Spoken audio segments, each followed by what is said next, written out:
Chapter 4. Adam Lang. "It's not the best thing to say when you're replacing a dead man," said Amelia as we drove back to the house. We were sitting in the minivan with the 3 security men. The Langs were in the Jaguar ahead of us. "I know. I'm sorry," I said. "But Ruth seems to trust you," she said. "Perhaps she thinks that you'll do what she tells you. So, tell me what you think of the manuscript." "It's bad," I said. "Poor Michael," she said. "He went to Cambridge to do the research and was there for almost a year. The Lang papers are kept there, 2,000 boxes of them. Michael didn't look through all of them, but he went through enough to make him very tired and depressed. His suicide left everyone feeling guilty." It was dark by the time we arrived back at the house. I waited beside the minivan, not sure what to do.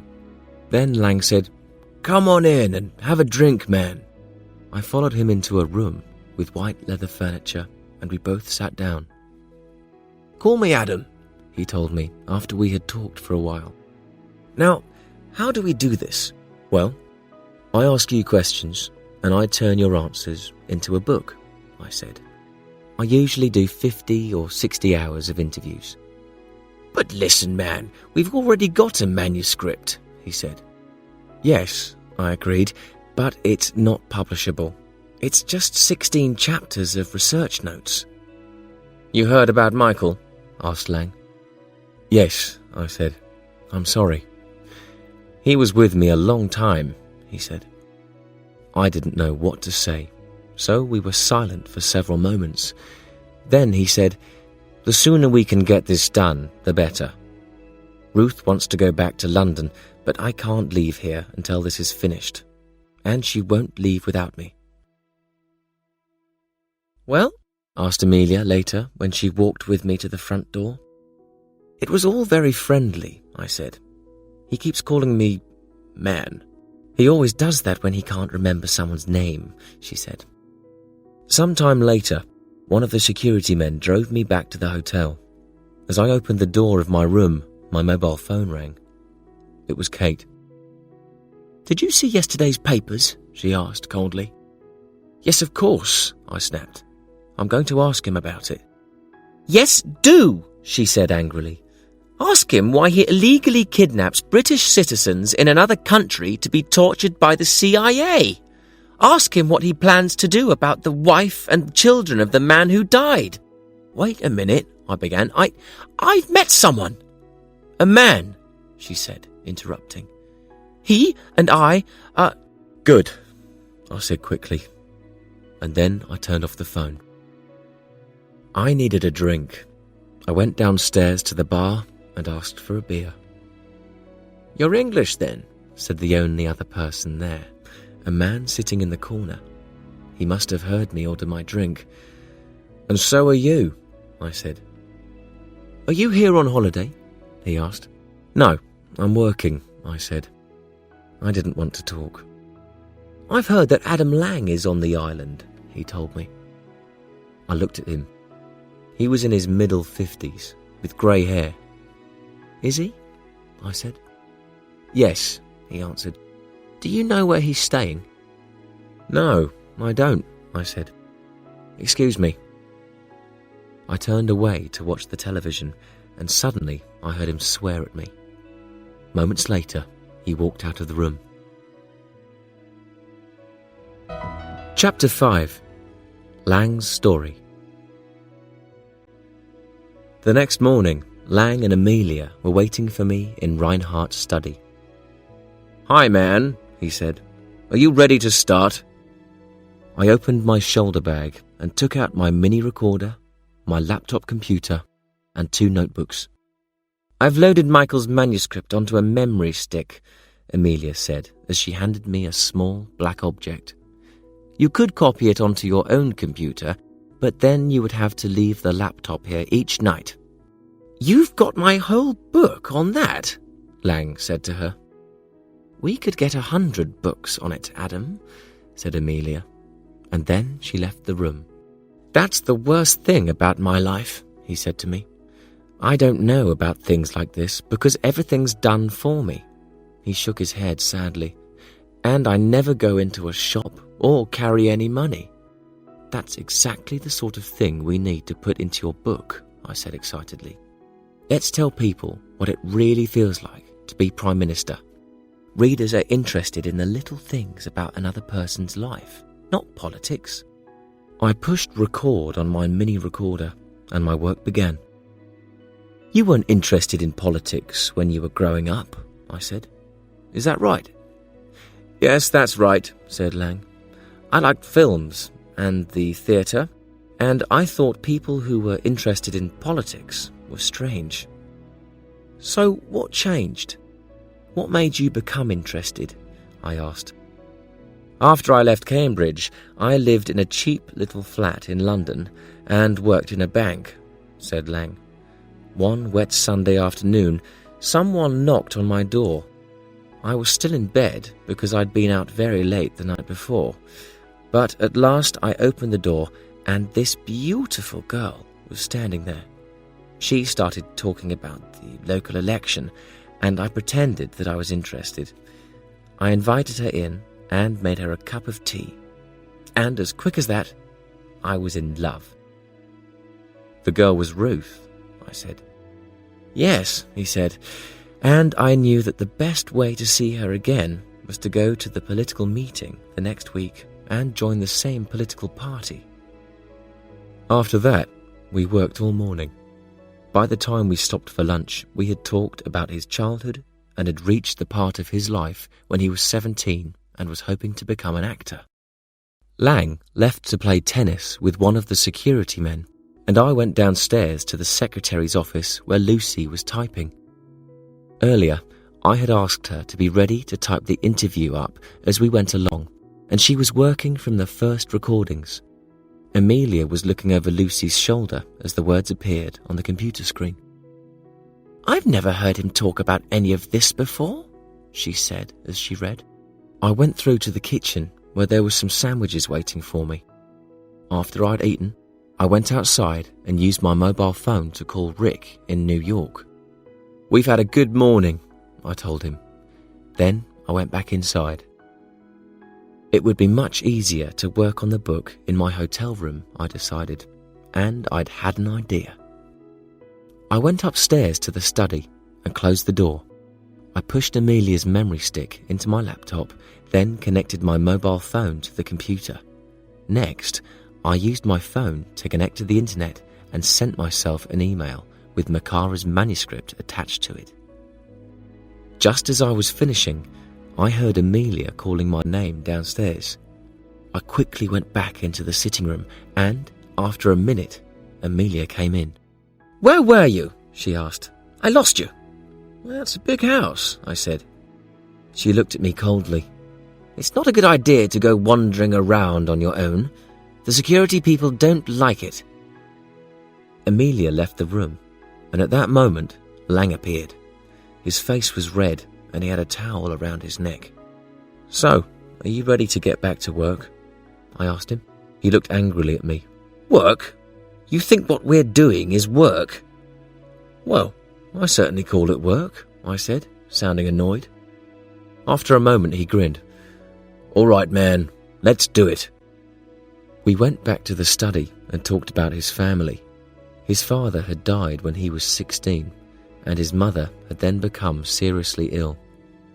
"How did your father die?" I asked. "He died of a heart attack, working in the garden," said Lang. "I found him after I came home from school." "That must have been terrible," I said. "And your mother?" "I was still a student at Cambridge when she died," he said. "Shall I tell you something? I saw 2 dead bodies when I was a teenager, but despite being Prime Minister and ordering men to fight in wars, it was 30 years before I saw another. And that was Michael Makara's." "Why didn't you send one of the security men to identify him?" I asked. "I felt that I had to do it. For Michael."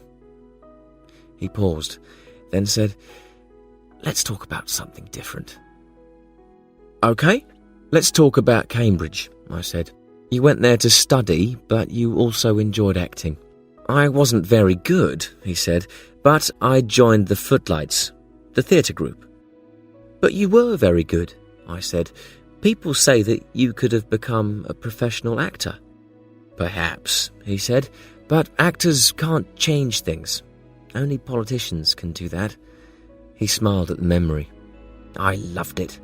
Going out on stage and pretending to be somebody else. What could be better? That's good, I said. We'll put that in the book.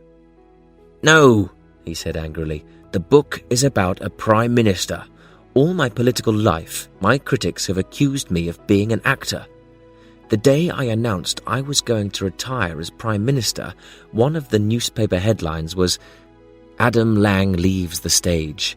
So we won't put in a lot about my time as a student actor. Leave it exactly the way that Michael wrote it. For some minutes, neither of us spoke. I was remembering Ruth Lang's words. There's something not quite right with Adam at the moment, and I'm a bit afraid to leave him. I was beginning to understand what she meant. Chapter 6. Bad News. Amelia guessed that something was wrong when I took the next disc downstairs to Lucy. What's happened? She asked. He seems nervous, I said. He suddenly got very angry with me about nothing. She nodded. There's something worrying him. He had a phone call just after you finished with him this morning. Who from? I asked. It was on his mobile phone, she said. He didn't tell me. I wonder... She sat down in front of Lucy's computer and began to type quickly. After a few moments, there was a report on the screen from a news website. The 27th of January, 2:57 p.m. New York. Britain's ex-Foreign Secretary, Richard Reichart, has asked the International Criminal Court, the ICC, at The Hague, to investigate the reports that ex-Prime Minister Adam Lang illegally gave orders for 4 British citizens to be given to the CIA for torture 5 years ago. Mr. Reichart, who was dismissed from Adam Lang's government 4 years ago, has passed various documents to the ICC. At that moment, telephones began ringing. Lucy reached for the phone on the desk. Don't! Shouted Amelia. Then she said more calmly, It's the newspapers, and we need to decide what to say. Switch off all the phones, then check all the TV and radio news programs to see what else Reichart is saying. She looked at her watch. Is Ruth still out walking? She is, isn't she? She half ran from the room, and I followed her. Barry? She called. One of the security men came out of the kitchen. Barry, please find Mrs. Lang and get her back here, Amelia told him. Then we went upstairs to the study. Lang was sitting exactly where I had left him. So, Reichardt's spoken to the papers, has he? He said. Why didn't you tell me? Said Amelia, annoyed. I needed to tell Ruth first, he said. He looked at me. Sorry I got angry earlier. Don't worry about it, I said. What did Reichart say when you spoke to him? Asked Amelia. He said that he felt he couldn't stay quiet about it any longer, said Lang. He could have been recording the call, so I just said, Thank you for letting me know, Richard, and hung up. We've switched off all the phones because we need to decide what we're going to say, said Amelia. Lang nodded. Okay, what about this? Adam Lang says that when it was popular in the United Kingdom to support the American war on terror, Mr. Reichart approved. When it became unpopular, he didn't approve. And when he was sacked from the Foreign Office, he decided to support suspected terrorists. End. Amelia was staring at him with pain in her eyes. He stared back at her with warmth in his. There was a moment of silence as they just looked at each other. And suddenly, I knew that he loved her and that she loved him. Lucy came in with a piece of paper, and Lang took it and began reading. A few moments later, Ruth walked into the study. Lang finished reading and gave the paper to her. The ICC will be giving a statement tomorrow, he said. Oh, Adam, cried Amelia. "Why didn't your friends at Downing Street warn us about this?" Ruth asked her. "The only reason you're here is so you can tell us about things like this." "The ICC is very careful not to let a suspect know that they're investigating him," said Amelia. "They don't want them or the suspect's government to destroy any evidence." Her words seemed to shock Ruth. "So now Adam is a suspect, is he?" She turned to Lang. "You need a lawyer. Talk to Sid." She looked at Amelia again. "Get Sidney Kroll on the phone." "What about the newspapers and television people?" asked Lang. "Give them a simple statement, just a sentence or two." Ruth pointed at me. "He can do it. He's supposed to be the writer." "Wait a minute," I began. Amelia held up her hand for us to be quiet and spoke into the phone. "I have Adam Lang to speak to Sidney Kroll," she said. "No, he won't wait." I went downstairs with Lucy. She sat in front of her computer and waited for me to tell her what to say in Lang's statement. I suddenly realised that I hadn't asked Lang if he had ordered the kidnap of the 4 men. That was when I knew that he had, or he would simply have said that he hadn't when the story first appeared in the newspaper. "I have always supported the work of the International Criminal Court," I began, and Lucy started to type. Had he? I didn't know. "I'm sure the ICC will realise that there is a political reason behind this hurtful story." I needed another line. "The international war on terror is too important to be used as one man's revenge against me." I took the typed statement up to the study where Lang was talking to Sidney Kroll on the phone. I walked past Amelia and gave it to Ruth. She read it and nodded, then pushed it across the desk to Lang. He looked quickly at it, then pushed it back to me with a nod of approval. "Am I allowed to see it?" asked Amelia as we went downstairs. I gave it to her and she read it. "Very good," she said. "You could be the new Michael Macara." The telephones were switched on again and immediately began ringing. In the middle of all this noise, my own phone rang. It was John Maddox from Reinhardt in New York. "I've just heard the news," he said. "Get him to talk to you about it, but not to anyone else. We need to keep it just for the memoirs." "Perhaps you should talk to Sidney Kroll," I suggested. "Maybe Adam could say that his lawyers have told him not to talk." "Good idea," said Maddox. "We need to get this book published more quickly now that people are interested in Lang again." "Are you saying that you want the book in less than a month?" I asked. "I know it's difficult," he said. "It probably means using most of Macara's manuscript instead of rewriting all of it, but nobody's going to read most of that anyway. Can you do it in 2 weeks?" "No! Are you crazy?" was the right answer. Instead, I said, "I can try." I went to look for Amelia. She was standing outside the front of the house in the cold winter darkness, smoking a cigarette. "John Maddox just called," I said. "He wants the book finished in 2 weeks." "Good luck," she said, "but don't expect to talk to Adam again today." "Okay," I said. "Then can someone take me back to my hotel? I'll do some work there." She looked at me. "You're not planning to take the manuscript out of here, are you?" "Of course not," I said. "All right," she said. "I'll get one of the men to take you." She went back to the ringing telephones, and I climbed the stairs to the study. As I got nearer, I heard Ruth and Adam shouting at each other. I didn't want to interrupt, but I knocked on the door. The shouting stopped, and suddenly Lang said, "Come in." He was sitting at the large desk.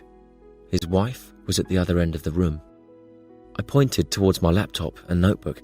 "I wanted—" "Yes, all right," said Lang. "Excuse me," Ruth said, pushing past me to get to the door. At that moment, Amelia appeared in the doorway holding a telephone.